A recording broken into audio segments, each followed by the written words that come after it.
2024 లేదా 25లో డిగ్రీ లేదా బీటెక్ చదివారా? సాఫ్ట్‌వేర్ జాబ్ కోసం ఎదురు చూస్తున్నారా? అయితే కోడ్ జ్ఞాన్ 100 డేస్ కోర్సులో చేరండి. జాబ్ సాధించండి. Hello sir. హలో అండి.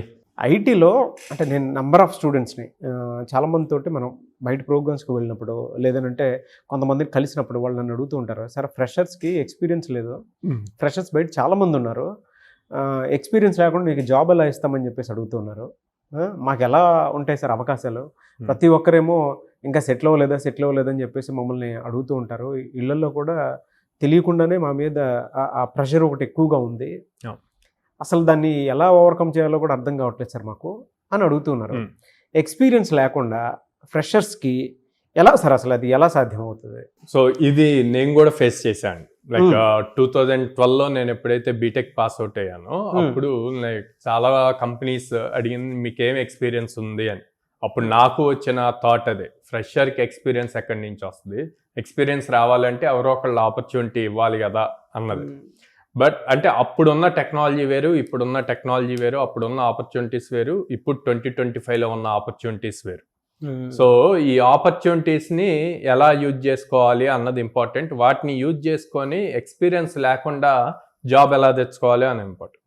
ఇక్కడ అందరూ థింక్ చేసేది ఏంటంటే ఎక్స్పీరియన్స్ అంటే జాబ్ చేయటం, రియల్ టైం జాబ్ చేయటం. అవును, అది కాదండి.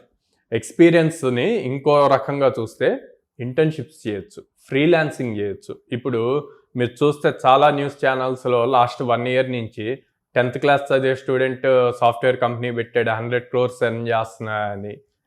ఓకే, లైక్ ఇంటర్మీడియట్ కంప్లీట్ అయిన అతను ఫ్రీలాన్సింగ్ చేస్తున్నాడు, జావా ప్రోగ్రామింగ్ మీద, పైథాన్ ప్రోగ్రామింగ్, ఇట్లా లాట్ ఆఫ్ న్యూస్ ఉన్నాయి. అట్లాగే ప్రతి ఒక్కళ్ళకి ఫ్రీలాన్సింగ్ ఆపర్చునిటీ ఉంటుంది, ఇంటర్న్షిప్ ఆపర్చునిటీ ఉంటుంది, ఫస్ట్ ఇయర్ నుంచే ఉంటుంది.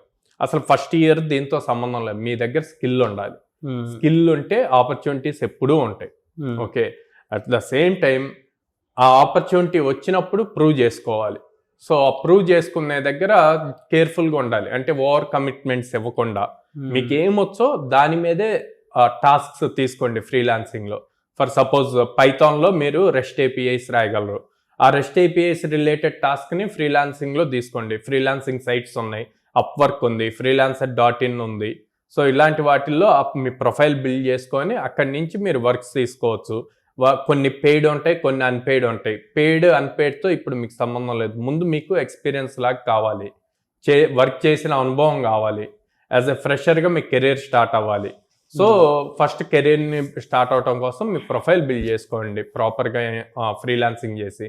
అది కాలేదు అనుకోండి, ఇంటర్న్షిప్స్ చేయండి. Internships lot of companies internships వస్తున్నాయి.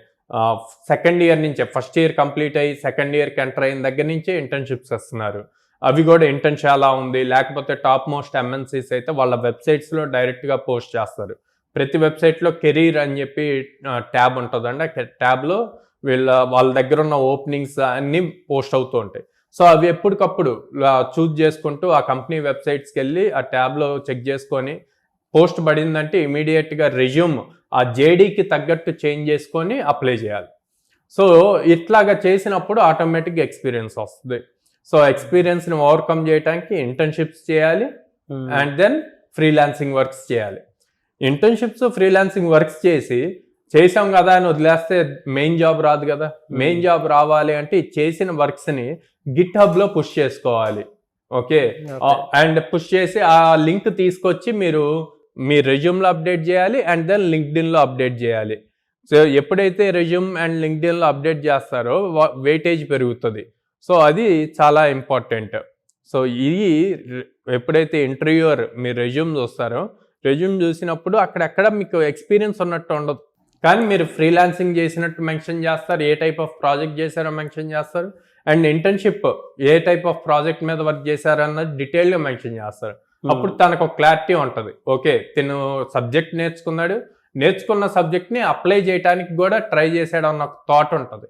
సో ఆ థాట్ క్రియేట్ అవటం వల్ల ఎప్పుడైనా ఇంటర్వ్యూయర్స్ ఏం చూస్తారంటే మనం తీసుకునే ఫ్రెషర్స్ మనం ఏది చెప్తే అది ఇమీడియట్గా క్విక్గా నేర్చుకునే అట్లు ఉండాలి అని చెప్పి థింక్ చేస్తారు. ఎందుకంటే డిఫరెంట్ ప్రాజెక్ట్స్ వస్తాయి కంపెనీస్కి.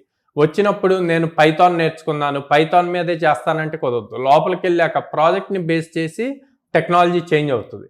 అప్పుడు కంపెనీ వాళ్ళు ఇమీడియట్గా ట్రైనింగ్ ఇస్తారు దాని రిలేటెడ్.